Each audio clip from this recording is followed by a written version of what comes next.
क्या आपने सोचा है किसी जीत का कारण कोई की मौत बन सकती है? क्योंकि ये आज वाली जो घटना या कल वाली आप घटना देखोगे, खास करके कल वाली जो घटना आप देखोगे, मुझे नहीं लगता कि कोई जीत का इतना भी जश्न मना रहा है कि उसे अपनी मौत की परवाह नहीं है। मैं बात कर रहा हूँ उस घटना की जो आपने कल चिन्नास्वामी स्टेडियम के पास जो कुछ कदम इधर तो बन रही थी विक्ट्री और इधर चल रही थी लाशों के ढेर। यानी आप उन दोनों को करोगे तो आपकी जिंदगी इन दोनों के बीच में थी। यानी ये बात खुले तौर पे कह रहे थे ये कि आपने जो कर्नाटक के हमारे जो मुख्यमंत्री है उनसे आपने अगर सवाल पूछते हो तो वो कहते हैं कि ये अपनी जवाबदारी को खुद को समझना है। ठीक है, आप अपने जीवन का अगर पाना चाहते हो, जीना चाहते हो, तो आप किसी के फैन नहीं बनना है, ना किसी भीड़ का हिस्सा बनना है। क्योंकि अगर वहां जाओगे ना आप, तो मुझे नहीं लगता आप जी के वापस आओगे।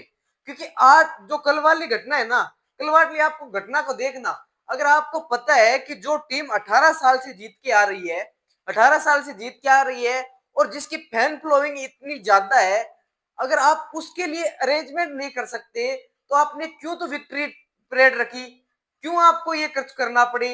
आप एक तरफ स्टेडियम की तरफ चिन्ना स्वामी स्टेडियम की तरफ तो आप जश्न मना रहे हो और जो बाहर है ना, जो आप उस चिन्ना स्टेडियम स्टेडियम से बाहर जो गेट की तरफ देखते हो वहां लाशों का ढेर पड़ा है।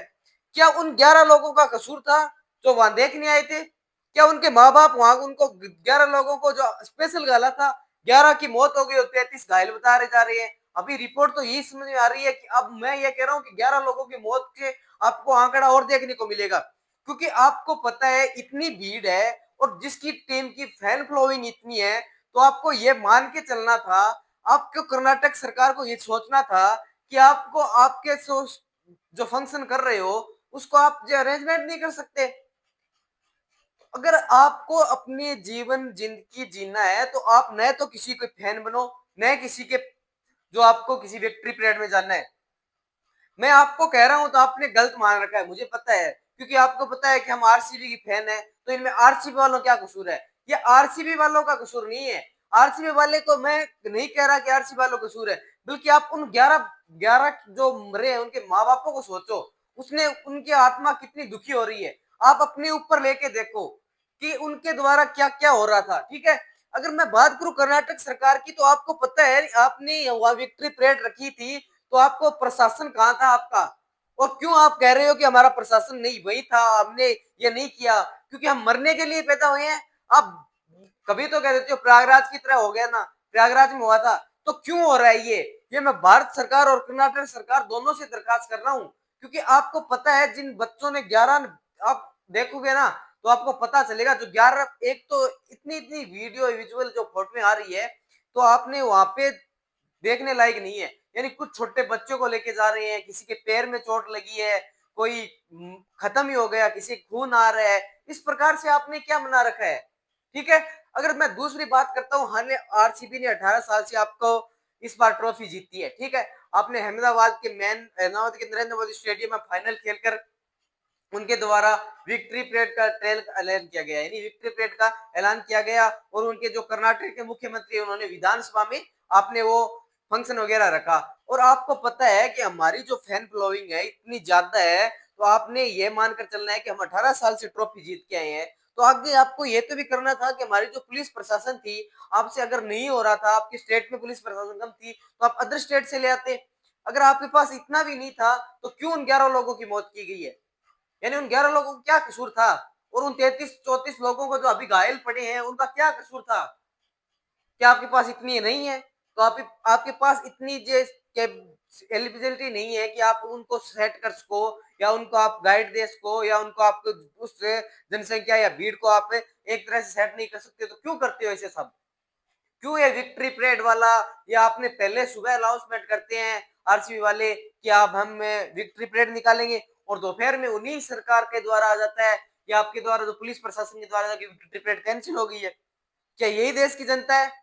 क्या देश की जनता मरने के लिए पैदा हुई है? क्या देश का प्रशासन कुछ कर नहीं सकता? क्या मुख्यमंत्री और प्रधानमंत्री वगैरह उनको लिए देश की जनता कुछ नहीं है? आप वोट मांगते हो जब तो देश की जनता, और जब वो जनता मर रही है तब आप कह देते हो कि इसमें हमारा कोई नहीं है, यानी ये जनता का किया हुआ है। तो इसमें जनता का कसूर नहीं है, इसमें आपका कसूर है। क्या हम वहां जा नहीं सकते क्या? क्या किसी के फैन बनना पाप है क्या? आप हमें ये बताओ। यानी सरकार से, या इस मैं ये कह रहा हूँ सरकार से आप दरख्वास्त करना चाहता हूँ, क्योंकि उन 11 लोगों के माँ बाप को पूछना हुआ क्या क्या सोच रहे हैं, यानी क्या सोच रहे हैं। आपको आप अगर प्रैक्टिस परेड करवानी थी तो आपको ये देखना था कि आगे क्या हो रहा है। ठीक है, तो मैं ज्यादा अपने शब्द नहीं कहूंगा, क्योंकि आपको इतना ही पता है जिन 11 लोगों की मौत हुई है, आप उनके द्वारा उनकी तरह सोचो। अगर किसी की फैन और फ्लोविंग वगैरह रहोगे तो कुछ नहीं होगा, आप अपने घर रहो, क्योंकि इस सरकार और इस देश के जो जनता है ना, वो ओनली मरने के लिए पैदा हुई है, क्योंकि सरकार ओनली अपनी रेपुटेशन बना रही है, जनता मर रही है। कहीं प्रयागराज में देख लीजिए, कहीं दिल्ली में देख लीजिए, ये सब है ना। और कल वाली घटना देखकर तो ये है ना, हैरान से हो गई है दुनिया, क्योंकि 11 लोगों की मौत कुछ करे बिना, कुछ होए बिना अगर मौत हो जाती है तो आपको पता होना चाहिए। मैं कह रहा हूँ किसी की फैन और फ्लोइंग में नहीं है। और मैं लास्ट में ये भी कह जाता हूँ कि आरसीबी के आप फैन हो, मैं भी फैन हूँ, आरसीबी जीतती है 18 साल के बाद, तो ये बढ़िया बात है। पर ये है ना, वो सही नहीं हुआ है। तो मैं अपने ज्यादा शब्द नहीं कहूंगा, ठीक है। और आपने अपने है ना, अपने आप को सुरक्षित रखो, घर पे रहो, और जय हिंद जय भारत।